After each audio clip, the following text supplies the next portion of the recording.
Salut les mecs, on se retrouve dans une nouvelle vidéo, une vidéo à l'improviste encore une fois. Donc comme d'hab, je n'écris absolument rien, je parle totalement au feeling, donc désolé si je bégaye un peu. Qu'est-ce qu'on va regarder aujourd'hui? On va regarder un SL que je me suis pris hier. Étant donné que c'est seulement le deuxième SL que je me prends depuis le début de mes vidéos, je me suis dit que c'était super important de montrer également que enfin, les SL que je me prends, je pense que c'est le plus important, et de montrer également mon processus de d'introspection qui me permet de m'améliorer, donc de voir qu'est-ce qui était possible d'éviter, est-ce que juste c'est un SL qui fait partie de la stratégie, et donc c'est pas grave de se le prendre. Je vais vous montrer également, je trouve que le gold était super intéressant les 2 derniers jours, parce qu'on aurait pu choper avec ma façon de faire quasiment tous les moves. C'était assez prévisible entre guillemets. Rien n'est totalement prévisible, mais c'était assez prévisible. Donc voilà. Donc on va commencer juste. Donc hier, je vous avais montré le TP que j'avais pris sur le gold, enfin sur le gold, pardon, sur GBP USD. C'était ici. Hop. Donc je l'avais tenu. Qu'est-ce que c'est ça? Je l'avais tenu uniquement juste ici. Donc si vous voulez voir la petite analyse, c'était la vidéo d'hier. Donc ici j'avais chopé un bail. Et étant donné que j'avais fait un TP, je me suis dit, ok, je vais voir s'il n'y a pas d'autres zones intéressantes. Et sur OddUSD, il y avait une zone intéressante. Donc je vais vous détailler un petit peu la position. Je me suis pris un SL effectivement, mais vous allez voir par la suite que le prix a quand même délivré vers là où je voulais. Mais je me suis fait éclater quand même. C'est pas grave. Je suis ABE sur ma phase 2. C'est pas grave. Euh, donc, qu'est-ce qui se passe sur OddUSD? Je fais l'analyse en même temps, je me rappelle plus trop, pour être honnête. Hop, donc, on est dans une zone où il me semble que moi je voulais aller chercher ce FVG, je crois que c'est un FVG. Attendez, je vais vous dire ça, je me rappelle plus trop. Ouais, voilà, ok. Regardez ce qu'il y a ici. On a, c'est un petit peu comme mon modèle que je vous ai présenté. Donc là, on a hop, je vais dessiner. On a hop, hop, ici on sweep. Ici, on fait un OB, le prix fait sa vie, on réagit dans l'OB. Donc ça veut dire que là, on a beaucoup de SL et donc moi j'aimerais potentiellement choper une vente une fois qu'on sweep ça. Donc venir ici et sweep ça. De plus, vous savez que j'aime bien le setup où, enfin le setup, le pattern où on a la mèche qui englobe la bougie et là vous voyez que si je vais sur du HTF, la prise de liquidité là c'est totalement ce truc de mèche qui englobe la bougie d'avant. Donc cette zone là pour moi super intéressante de chercher une vente. Donc potentiellement sur le long terme encore une fois aller chercher, enfin atteindre cette zone en tout cas. Mais ça on est sur du weekly. Nous qui rentrons sur du M1 etc. On peut très bien chuter avant et repartir. Donc on garde ça en tête. Mais sur le long terme, moi c'est potentiellement ce que je chercherais. Donc là, comme d'hab, je vais sur des TF, sur des MTF pour déterminer mes liquidités. Donc là, comme d'hab, qu'est-ce qu'on voit? Une cassure de structure ici. Ok, comme d'hab, moi je fais toujours la même chose. Hop, on revient, on a un OB dans lequel on casse la structure en interne, c'est-à-dire qu'on conforte les gens qui vendent ici, et en plus on crée une trendline. Euh, donc, étant donné qu'on revient, qu'on réagit ici, qu'on fait une cassure de structure en interne, pour moi ici il y a des SL. Donc en fait, moi je voulais vendre ici. Enfin, après le sweep de cette liquidité. C'était ça un peu l'idée de la position. Et ici, il me semble qu'en M15, on avait un FG qui était absolument pas mitigate. Donc pour moi, je voulais choper une vente ici. Maintenant, il faut que je parle vite fait d'un petit truc. Donc mon modèle, vous savez, c'est cassure de structure, on revient, etc. On a deux façons de le trader. Soit vers cette liquidité-là. Donc là, on est sûr qu'on a énormément de liquidité là. Donc là, le matin, j'ai pas regardé s'il y avait un bail à prendre, étant donné qu'il me semble que j'avais pas du tout regardé. Mais là, regardez ce qui s'est passé. Là, le bail était parfait. Pourquoi il était parfait? Hop, je vais vous montrer ça. Le bail était parfait. Pourquoi? Parce que regardez, ici, on casse la structure. Ok? On casse la structure. On revient dans cette OB ici. Donc c'est-à-dire qu'on crée une zone de liquidité à ce niveau-là. Hop, on vient le sweep. Bon, pile à midi, c'est hors kill zone, mais regardez, là où vous allez voir qu'on aurait pu éviter cette position, euh, lorsqu'on sweep la bonne liquidité, très souvent, on dépasse pas les 20-30 pips. Et là, hop, on va voir. Ouais, vous voyez, 7 pips, même pas. Et on accumule, comme je vous ai dit. C'est vrai que ça fait longtemps que je ne l'ai pas évoqué, mais moi j'aime bien qu'on fasse une pause. Et donc là, ça permet d'avoir un petit SL et d'aller choper l'autre côté. Donc là, on avait un bail, qui était totalement prenable à ce niveau-là. Vous voyez, hop. Là, tu vas me dire, c'est facile une fois que tu l'as vu. C'est vrai, bien sûr, totalement. Mais je vais rebondir également sur un commentaire qu'on m'a fait. On m'a dit, ouais, est-ce que tu backtestes beaucoup ou un truc comme ça? Euh, pour être honnête, ce qui m'a permis d'évoluer le plus possible, c'est ce qu'on appelle les insights, c'est-à-dire que je fais pas forcément de backtesting, mais ce qui m'a permis d'évoluer, c'est que tous les jours, depuis 1 an et demi, je regarde comment le prix bouge et, euh, et ça me permet de voir des patterns qui reviennent et de m'améliorer. Tu vois, là par exemple, je vois que le prix a fait ça et tous les jours, tu regardes là où le prix réagit et c'est comme ça que je me suis vachement amélioré. Donc voilà, donc petit aparté. Donc là, un buy qui était prenable vers la liquidité, étant donné que moi je l'avais pas vu ça. Moi, ce que j'ai vu, c'était celui-là. Donc je me suis dit, ok, je vais trader après avoir pris cette liquidité ici. Là où je me suis fait avoir, c'est que j'ai voulu rentrer en M1 et comme vous voyez, là, rentrer directement en M1, hop, voilà, je vais vous montrer exactement où je suis rentré. Ok, donc là, rentrer directement en M1, étant donné que c'est du LTF, pourquoi pas. Mais à partir du moment où on commence à repérer les liquidités sur du M30, voire du H1, rentrer en M1, c'est très risqué. Enfin, c'est très risqué, c'est pas terrible, honnêtement. C'est là-dessus où je peux m'en vouloir.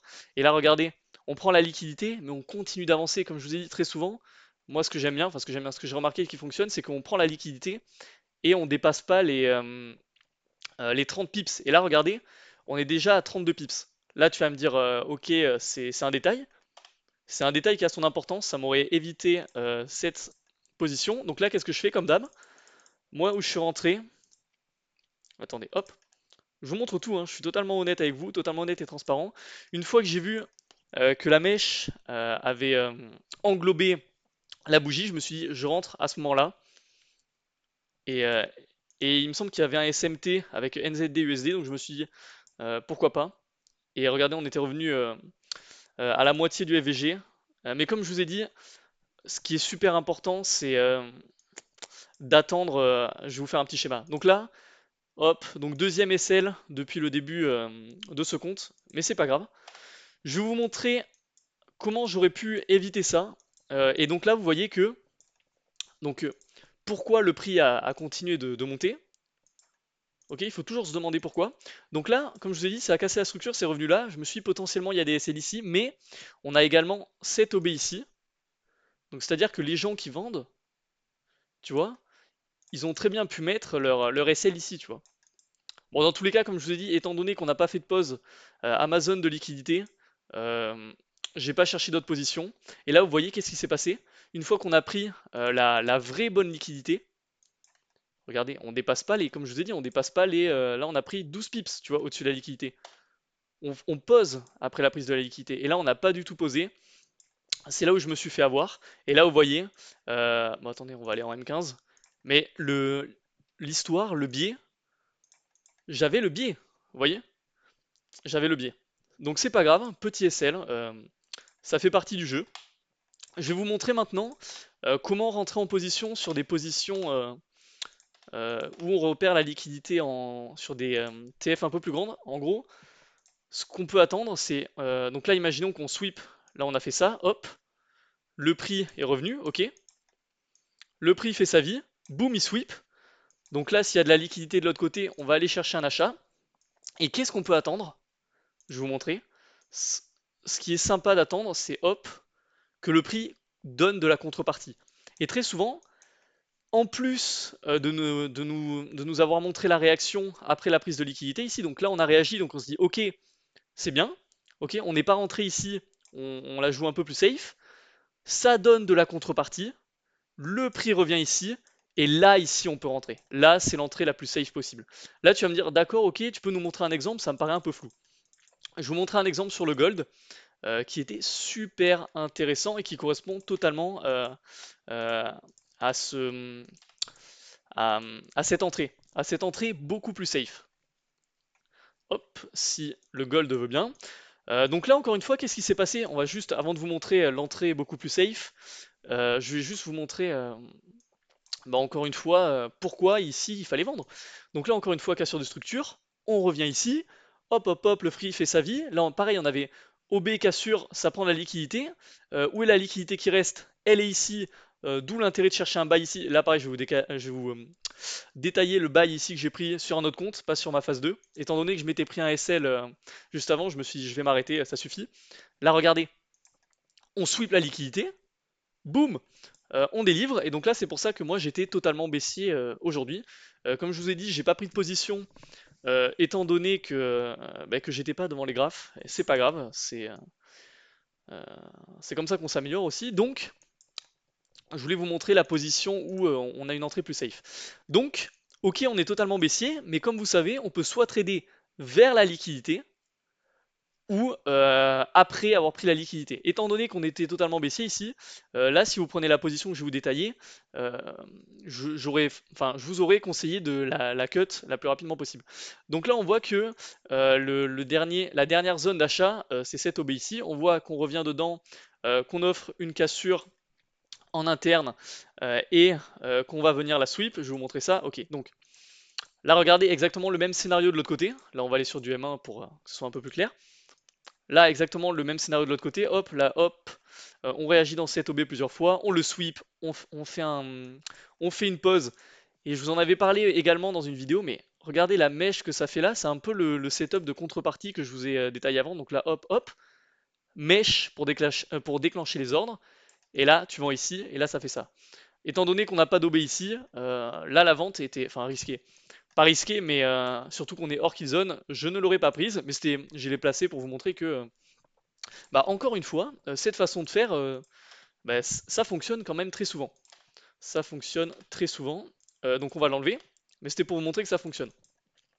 Donc là, on a cette zone-là où on se doute qu'il y a de la liquidité. Donc là, on attend la fin de la kill zone. Donc comme par hasard, on sweep pile après 13 heures. Et où est-ce qu'on aurait pu rentrer? Je vais vous montrer exactement ce setup beaucoup plus safe. Donc là, on sweep. On dépasse pas de quelques pips. Donc c'est exactement ce qu'on veut. Et regardez, surtout le plus intéressant, comme je vous ai dit, on donne de la contrepartie aux vendeurs. Vous voyez, regardez, hop. Vous voyez? On réagit dans cette OB là. Donc là, c'est-à-dire que les vendeurs, ils se placent ici. Donc là, on a de la liquidité à aller chercher ici. Vous voyez? Et là, tu vas me dire, où est-ce que tu aurais pu rentrer? Ben regardez, là, on a un OB ici. On casse la structure en interne. Hop, on casse la structure en interne. On offre une réaction. Hop, attendez. Regardez, là, la réaction, elle est très faible, mais on offre quand même une réaction. Donc, potentiellement, DSL ici en interne. Et donc là où j'ai mis ma position en paper, comme je vous ai dit, c'est comme ça que vous allez vous améliorer tous les jours à regarder le prix et ce qu'il fait. Le prix réagit, commence à partir, et donc là moi j'avais posé ma position ici. Donc là tu vas me dire où est-ce que tu peux TP? Étant donné qu'on est totalement baissier et qu'on a chopé la liquidité ici, le plus safe, pour être honnête, le plus safe, c'est de choper un petit 2R. Ok? Ou de se mettre à BE une fois que tu as chopé cette liquidité là. Donc là vous voyez, hop, le prix il a spike instantanément ici. Soit tu te mets à BE ici, parce que moi l'idée que j'avais, encore une fois c'est du paper, mais sur sur ma deuxième phase, si je l'avais pris, je pense que j'aurais cut ici. Donc là le prix fait sa vie, il te BE pas, et tu vois qu'il réagit une première fois ici, et il fait sa vie. Et là ça fait une trendline et ça chute. Donc pour récapituler un petit peu la façon la plus safe de rentrer sur une position comme ça. Donc là le prix, hop, il fait sa vie, hop, hop, hop, hop, hop. Je suis allé un peu trop bas. Bon, vous avez compris. Il reste dans cette OB là, il sweep. Lorsqu'il sweep, il fait un truc comme ça, sans dépasser de... Hop, pardon, pourquoi ça a changé? Hop, sans dépasser de quelques pips, donc une sorte de temps de pause. Ça offre de la contrepartie. Il revient. Là, c'était encore mieux parce qu'il a sweep la liquidité. Et là, tu rentres ici. En plus de te faire un petit SL, ben, ça te permet d'avoir un petit SL. Je sais pas qu'est-ce que je raconte. Donc voilà. Je suis allé un petit peu plus en détail sur cette entrée en position.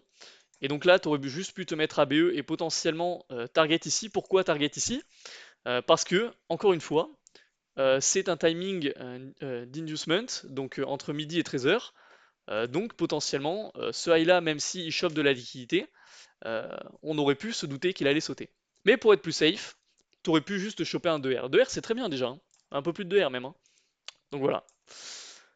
Je vais faire un... Ah oui, il y avait un autre truc aussi qui était intéressant. Je vais vous montrer comment moi j'utilise le SMT. C'est vrai que j'ai pas encore parlé de SMT. On avait deux SMT à ce niveau-là. On avait un SMT ici, entre ces deux high-là avec, enfin ces deux low-là avec le silver. Et on avait également un autre SMT ici. Donc c'est-à-dire que, donc qu'est-ce qu'un SMT? Je pense que vous savez sûrement, mais je vais quand même vous le détailler. Donc là, hop, là je vais prendre le silver. Donc le silver, on est en 4 heures, on va le prendre en M3. Hop, qu'est-ce qu'il nous fait? Ouais, regardez. Un SMT, c'est quoi? Attendez, je cherche. On n'a pas de... On a juste un SMT ici. Qu'est-ce qui se passe? Attendez, je suis un peu perdu. On a juste... On a juste un SMT. Hop, non mais je dis n'importe quoi, on a juste un seul SMT et c'est pile au moment de la prise de liquidité. Donc un SMT c'est quoi? C'est lorsqu'on a deux paires corrélées. Donc là par exemple le gold et le silver. Alors attendez, je vais juste me mettre pile au bon niveau. Ok, hop. Ok. Donc c'est quand on a deux paires corrélées et quand sur une paire on prend la liquidité. Donc vous voyez que ce lot-là on prend la liquidité alors que ici on le prend pas. Donc qu'est-ce que ça veut dire? Moi personnellement, je le traite de deux manières différentes. Soit sur du HTF, quand on a un SMT, ça veut dire qu'on a une paire qui est plus forte que l'autre. Et donc, par exemple, si on voulait acheter sur une paire, étant donné que ici on ne prend pas la liquidité, ça veut dire que le gold est plus fort. Et donc, si on cherche à acheter, c'est plus intéressant d'acheter sur le gold. Et si on veut vendre, mieux vaut vendre sur le silver. Euh, une autre façon euh, qui est, enfin, dont on utilise le SMT, c'est lors d'une prise de liquidité comme ça. Lorsqu'on a un SMT après une prise de liquidité importante, comme ce niveau-là, je vais employer le conditionnel parce que c'est comme ça que je l'ai appris, euh, ça indiquerait que les institutions prévoient une forte injection, entre guillemets, que quelque chose se passe. SMT, c'est Smart Money Trap. Et donc, le fait qu'ici on a un SMT haussier, que ça se fasse après la prise de liquidité, il y a de fortes chances que après avoir fait le SMT, on délivre, et c'est effectivement ce qui s'est passé ici. Une autre façon, là c'est moi personnellement qui l'utilise de cette manière-là, j'en avais parlé sur une vidéo, euh, c'est super paterniste. Là par exemple, ça correspond totalement à cette façon de faire, c'est quand on a une accumulation, un SMT, très souvent, très souvent, on va réagir pile poil au 50%. Donc je ne vais pas plus détailler, parce que là j'ai pas forcément d'exemple, euh, mais si j'ai d'autres scénarios comme ça, je vous le montrerai. Donc c'était tout pour cette position. Je me dis, est-ce que je vais juste vite fait vous détailler celle-là pour montrer comment c'était possible de choper ce 12R. Et puis je pense qu'on va arrêter cette vidéo ici. Je pense que je vais faire un peu moins de vidéos. Là, j'ai un peu spammé les vidéos étant donné que bah, je détaille ma stratégie et que voilà, mais maintenant que vous commencez à connaître, je pense que je vais juste faire des récaps weekly de ce qui se passe et de ce qui s'est passé. Mais voilà, donc pour cette position, encore une fois, super paterniste et super simple, entre guillemets. Là où c'était compliqué, c'était potentiellement l'entrée en position. Donc il me semble que c'était en M3. Qu'est-ce qui s'est passé? Comme d'hab. Donc là, tant qu'on n'a pas chopé cette liquidité-là, moi j'étais totalement haussier. J'étais totalement haussier. Euh, Là, vous voyez, comme d'hab, qu'est-ce qui se passe? Hop, où sont les acheteurs? On repère les liquidités. Donc là on a un OB en M3, mais ça veut dire qu'en M1, enfin, on a un truc comme ça, quoi. Hop, le prix revient, on sweep avec violence hors kill zone. Donc c'est pour ça que je ne l'ai pas pris. Encore une fois, je l'ai posé en paper. C'est ce qui me permet de m'améliorer. Je pense que je vais appeler la vidéo un truc du style soit autiste ou un truc comme ça parce que c'est clairement être autiste. Tous les jours, je regarde le prix, comment il bouge, etc. Et c'est comme ça que tu t'améliores. Donc là, sweep. Donc là, encore une fois, deux façons de faire. Soit tu rentres directement ici, ok? directement ici une fois le sweep, soit t'attends que ça donne de la contrepartie. Et là, qu'est-ce qui se passe? Regardez, bah encore une fois, ça revient, ça donne de la contrepartie sans niquer l'OB, ça conforte les vendeurs, et là où est-ce que tu peux rentrer? Et c'est là où le BPR rentre en jeu. Là par exemple, là moi j'ai vu ce BPR là, boum, tu rentres ici. Surtout que ça sweep le lot juste avant. C'était une superbe position. C'était une super position, et là le prix juste a explosé jusqu'ici, tu vois. Et là, tu aurais carrément pu le garder jusqu'ici. Bon, encore une fois, tu prends des partiels tout le long, mais c'est pour vous montrer que cette façon de faire fonctionne. Et je me prends pas du tout la tête. Vous voyez? Et une fois que ça soupe cette liquidité, t'attends de voir comment ça réagit. Là, ça se passe la nuit, donc tu le vois pas. Mais là, le matin, tu vois ça. Je suis totalement baissier, tu vois. Je suis totalement baissier. Et, euh, et c'est ce qui s'est passé. Tu vois, ça a chuté. Ça a chuté. Je pense que je vais arrêter la vidéo là, ça fait 21 minutes, j'ai pas mal parlé, j'ai pas mal détaillé mes positions. Encore une fois, si vous avez des questions, n'hésitez pas à les poser. Là, j'ai eu mes premiers abonnés, donc en vrai de vrai, ça fait plaisir, surtout quand vous êtes aussi solo que moi. Encore une fois, ces vidéos, elles ont uniquement vocation à aider les gens. Et puis voilà, je vous souhaite une bonne fin de semaine, et voilà.